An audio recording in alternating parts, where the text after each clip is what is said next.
welcome to Shelby Township Arbor Day 2021. With it still being COVID all around us, we're doing a virtual ceremony this year and highlighting not only of our local trees and how proud we are of them, but also how they tie into our local history. It seems everywhere we have a notable tree, we have a notable historic event as well. So to help explain that, we have Hillary Davis from our historical committee with us today, and we are at the Shelby Township tree in historical Curtis Cemetery near 25 Mile and Shelby Road. So Hillary, can you tell us a little bit about our tree and how this one came to be known as the tree? Well, I know there was a contest a while ago to find a suitable tree to be the Shelby Township trees, and there are a number of very fine old trees in the township. But because this one was in the cemetery, and like you noted, associated with history of the township, this was the one that was chosen. And you just told me it was a white oak. It is a white oak, around 200 to 250 years old. So when you think about it, this was here when the Native Americans were here, before the white settlers ever came into Shelby Township. And when the white settlers did come in, they, Mr. Curtis, Jeremiah Curtis, who owned this property, donated about an acre or two of land to be a cemetery. It was basically a family or a private cemetery for local people, mostly the pioneers who came to Shelby Township first are buried here. But they preserved this tree. And that was common in cemeteries, is to have a tree and you leave it there because it becomes a symbol of eternity, long life. So that's why this tree is doubly important. We have a number of historic cemeteries in the township. There's the Utica Cemetery, yes, down by Utica High School, which is still in Shelby Township, even yes, though it's called Utica. We've got the Prestonville Cemetery, which I think is still an active cemetery as Utica. It is. But our earliest settlers are in all of these cemeteries. What's that mean to have a community that's still able to tie its roots back to such an early portion? Well, it helps to ground the community, because then you see, you know where your pioneers are. And then most of the descendants of the pioneers are also buried in those cemeteries. And the cemeteries themselves tell a lot of history. You can glean information just by looking at the stones and the type of stones and any information that's on the stones. And from that, you can do research, historical research, and find out more about how the township was settled and how it kind of came to be the way it is today.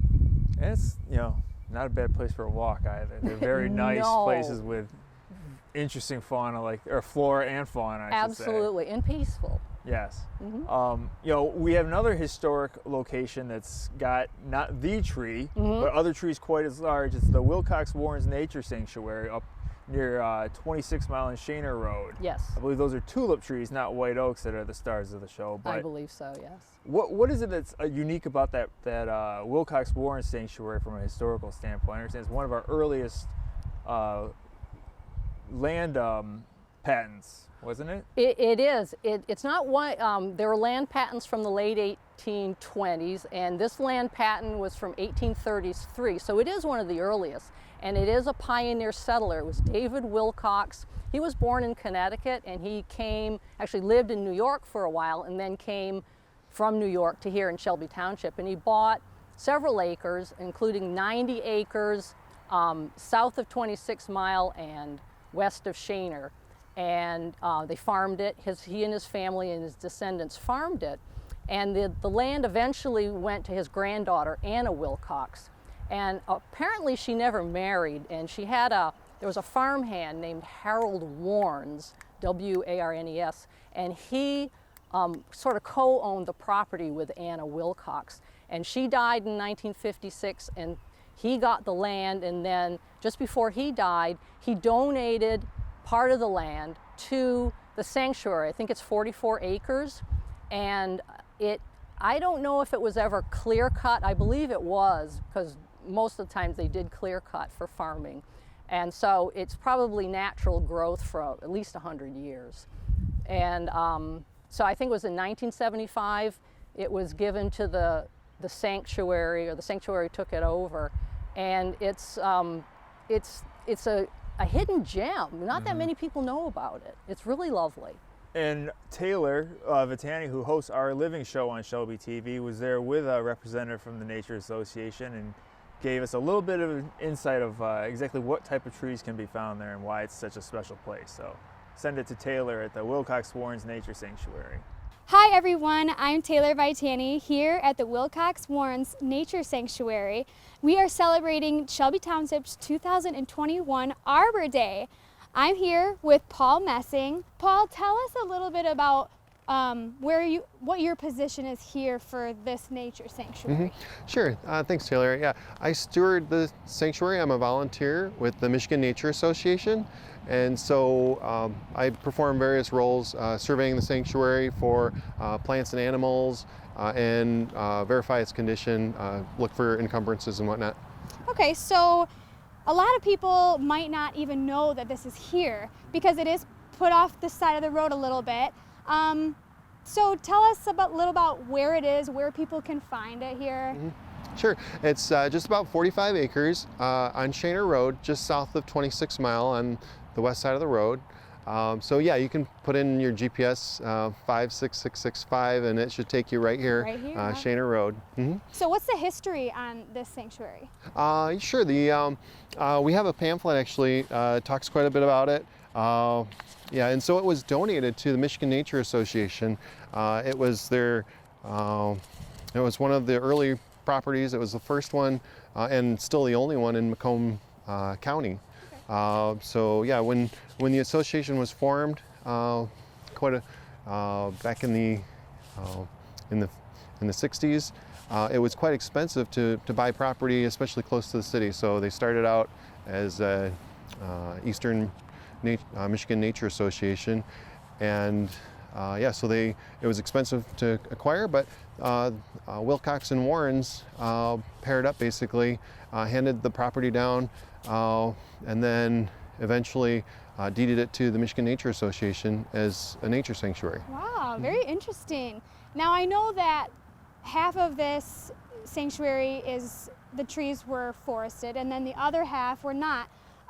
Tell us a little bit of the differences between the different two sections. Oh, sure. Well, the old growth section further south, so that has many large trees. It's developed into a beech maple forest, and it has some of the largest tulip trees that you'll find. So it's part of a southern mesic forest, which tulip trees are even more common further south. But yeah, this is one of the more northern regions for the tulip tree.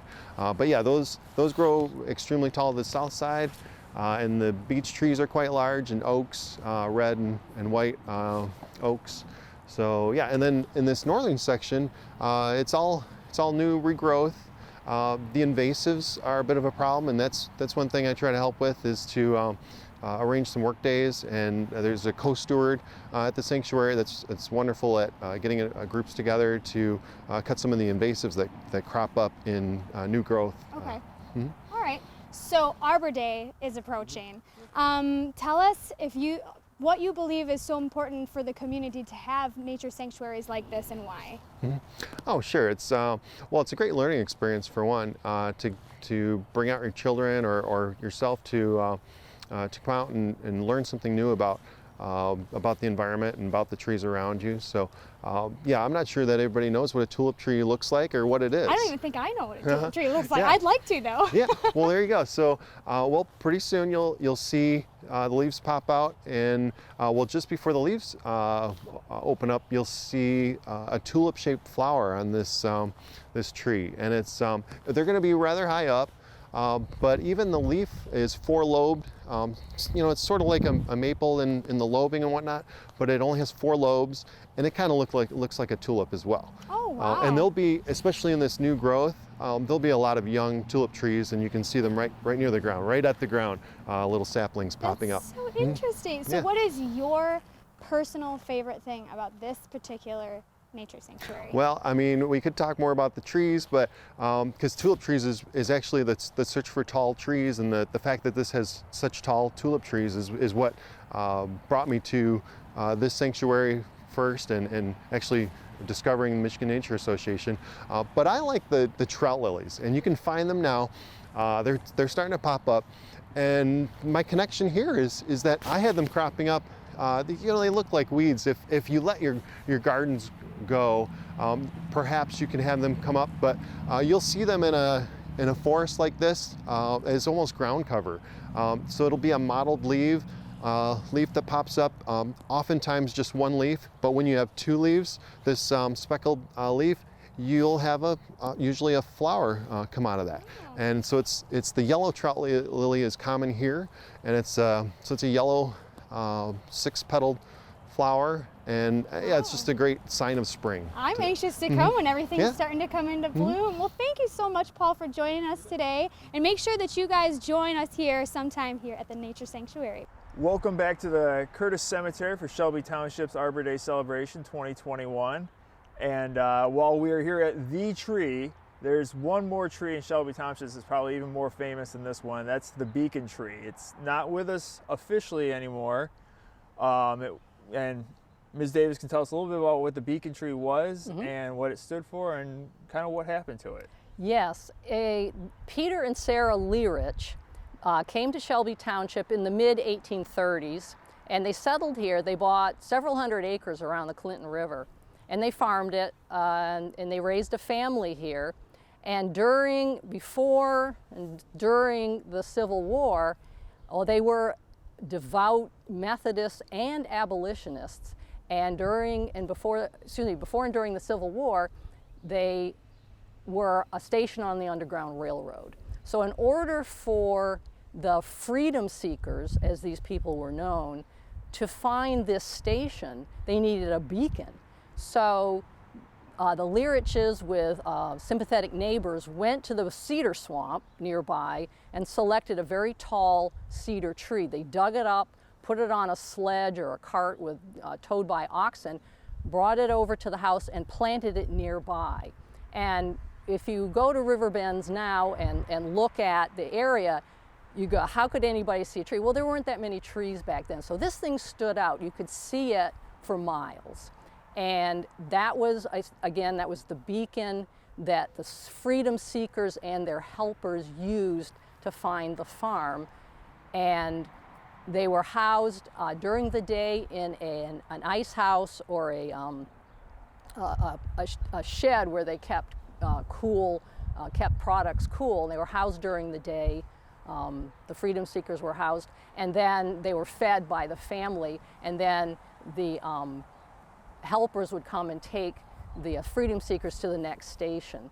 A man named Charles Weeks bought the farm from the Leariches sometime in the late 1800s, and I believe it was he cut the tree down and used it for fence posts. So that was the end of the beacon tree. Well, with that said, this year for Arbor Day, we're supposed to have a tree planting every year, and we thought, what better moment to replant the beacon tree? So our friends at Relief Michigan, they help us with a lot of tree plantings in our parks. They are going to be working with our Parks Recreation and Maintenance staff today to replant the beacon tree at Riverbends Park. So we're going to send it over to Riverbends Park with the Relief Michigan and replanting the beacon tree. So I want to welcome everybody to the Arbor Day celebration, and today is a special Arbor Day because we are going to replant the beacon tree. As some of you know, the beacon tree was here more than 100 years ago, and just until recently was taken down, but we are going to replant this tree. And thank you. Hello, and thank you all for having me out here. I'm very proud to be part of this. Matter of fact, I've got a bit of a history lesson that I learned just being here from the Historical Society, thank you very much, with regards to this particular tree and its location and its species. It is a white cedar. We have red cedar throughout the state, but one of the unique things about Shelby Township is that according to the Michigan Arboretum, which keeps a great deal of history regarding various tree species in the state of Michigan, at the University of Michigan, the white cedar, as opposed to the red cedar, would have been prevalent or available at that time. It's considered a swamp cedar. It actually is grown in some of the cedar swamps, even in the northern parts of Michigan. And this particular specimen, bought by Michigan Relief, was actually purchased from Landscape Supply in Taylor, Michigan. So it's local in many ways. What I'm going to do as part of this demonstration is talk about the hole that was dug for it, and I got to thank Mike with the Parks Department for pre-digging the hole. Give it up for Mike. Anyone who's done a great deal of tree planting knows that having somebody else do the hole is always better, you know. And it is the proper dimensions in that we took a quick measure of both the diameter of the hole and the depth of the hole and measured them in order to get the size that we wanted. Okay? Now, with regards to what goes on with tree plantings and the hole digging, is that this ball, which I'm going to go through, is actually going to compress purely by the weight and nature, okay? The hole itself, even though I tamped it down to give it a good firm base, it's going to settle a bit too. What you want to think about in terms of a tree, and we have a number of large trees, is that it's a lot like a wine glass in that you got the big goblet up top, you got the stem below, and then you got the roots that fan out like the base of the wine glass. There's a conception that we have tap roots. That's really only at the very, very beginning of a tree when it comes out of its seed. Oaks will send a root down. Hickories will especially send a root down. But by and large, evergreen trees are, even from sprouting as seedlings, they're going to go horizontal. So here we go. I'm going to ask for a bit of help because I've been retired from the University of Michigan after working 40 years between City of Ann Arbor and University of Michigan. So I always ask for help. Michael, could you join me? Thank you. I can give you a hand too, by the way. Okay, but you look good. I want you to. And what I'm trying to show is that, just let me do this. Okay. Let me do this. I'm going to shovel a bit of dirt in, but I'm also looking at this root ball. Okay, I am going to take the burlap off and put it right, put the tree ball right in there with the help of my strong assistants right here. Are you ready? Ready. Let's go, gents. 1, 2, 3. Okay. Okay. Now we're going to stand it up. You guys are going to hold it. You got the burlap out, Mike? Yes, sir. Okay, appreciate that. Okay, what I'm going to do is then take another measurement. Because just like in carpentry, measure twice before you plant it. Okay? I'm coming through. I don't want to slam you in the shins. Okay? What I'm looking for is this rake is going to be a little bit high as opposed to being flat. This is telling me that the tree ball is above grade, which is a good thing. I want it 2 inches above grade. Homeowners, listen to that. When you're doing your planting at home, plant it a little high. Okay, I'm just taking the soil from around the stem, looking for where the roots firmly start. We can see some roots right here, but we got soil up here. So I'm working it down with my hand. I'll bring out my little soil knife. What I want to do is leave a really clean product so Mike doesn't have to clean up after me. Okay? Whenever I'm doing a planting with Relief Michigan, it's one of the things that I stress that we plant it once, but we got to maintain it, including the landscape around it, into the future. I disappeared behind the tree, but I'll be right back. Tell me, is this tree straight? Perfect. Okay, okay. We're going to take a bucket of water and we're going to slowly pour it on the tree ball. Okay? But what I do want to do is make sure that I get that tree ball good in water. So I took that first bucket Now I'm going to, is anybody timing me? Okay.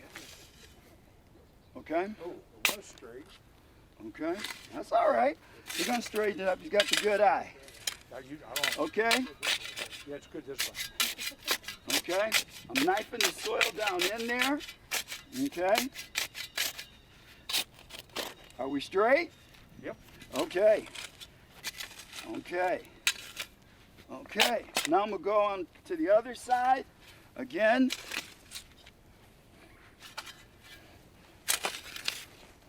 Okay. Okay. Okay.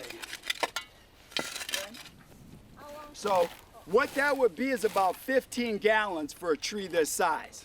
Okay? How long should you wait before you fertilize? I probably wouldn't fertilize until the next year with fertilizer.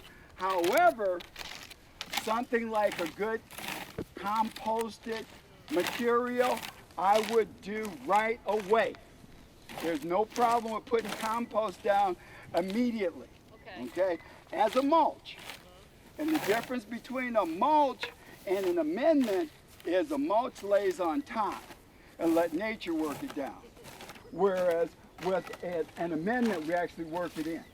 Okay? Thank you. Good job on the raking. Thank you. What I'm going to do now is add additional water. Mike, are you ready with the mulch? Mike, you ready with the mulch? Thank you. Okay, again, gonna slowly pour it down. Pour it down. Let it soak in. The other thing that water does in many of the plantings I do, especially in heavier clay soils that have big old clods, is by putting the water down, I'm then able to get in the air pockets out of it. This soil is finer in terms of the clod size, the PEDs, soil PEDs,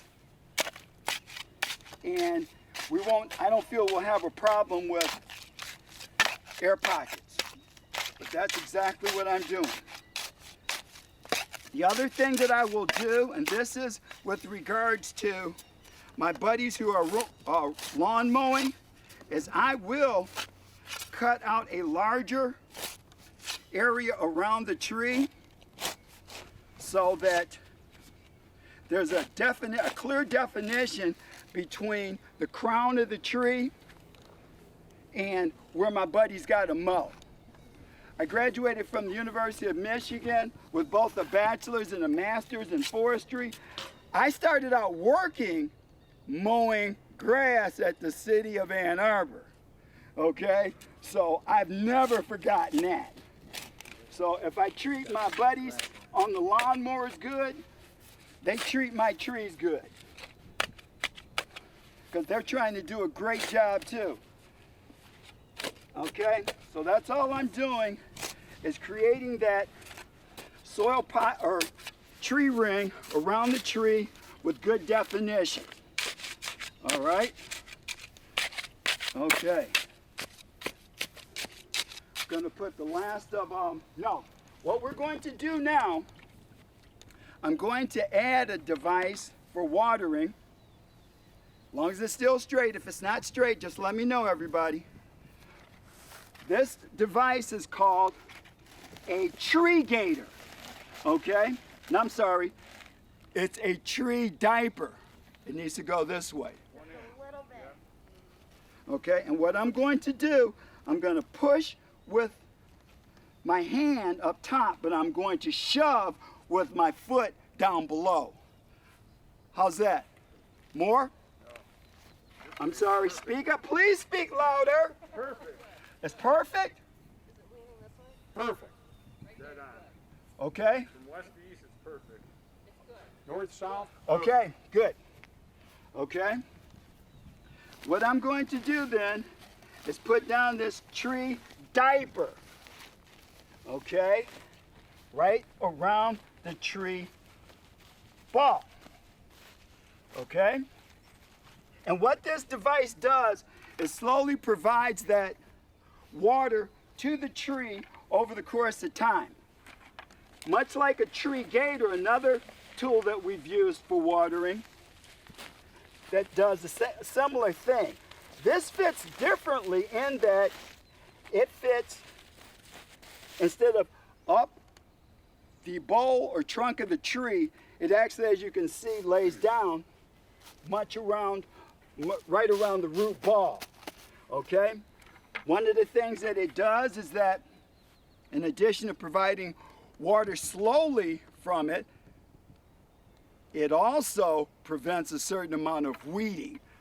That is, grass growing up around the tree, causing my buddies to need to do weed whipping or string trimming around the tree. String trimming can be really detrimental to tree roots. Okay? Now what we're going to do, with the help of Mike, I take one side, you take the other. We're going to walk it over there. We're going to dump the mulch out. Yep. Okay. Yep, that'd be great. Mike's going to get the other side. And I'm not sure if you can see, but the reason why I'm down here right with it is I'm trying to get the mulch up over the gator, or up over the tree diaper. And someone might say, why you call it a tree diaper? Somebody say, why do you call it a tree diaper? Why do you call it a tree diaper? Glad you asked. What it is that the material on the inside is similar to what is used in diapers. It's actually recycled diaper material. Okay? Okay? All righty. Thank you all. The last thing I'm going to say about Relief Michigan is that we have been working throughout the state of Michigan since 1988 for over 30 years, and that we've planted as far north as going across the Mackinac Bridge, and as far south as right at the Michigan-Ohio border. And just most recently, we worked cooperatively with the state of Indiana and the Indiana DNR to do a planting in Middlebury, Indiana. Thank you very much. Okay, well, Mr. Petway, thank you very much for coming out here. Thank you for buying the tree. I'm sure we'll get a bill from Great Lakes Water Authority for the water, but we'll handle that. And I want to thank everybody for coming out. And by the way, if we could get everybody here for a picture, because there are a lot of people involved. Okay. Thanks, everybody.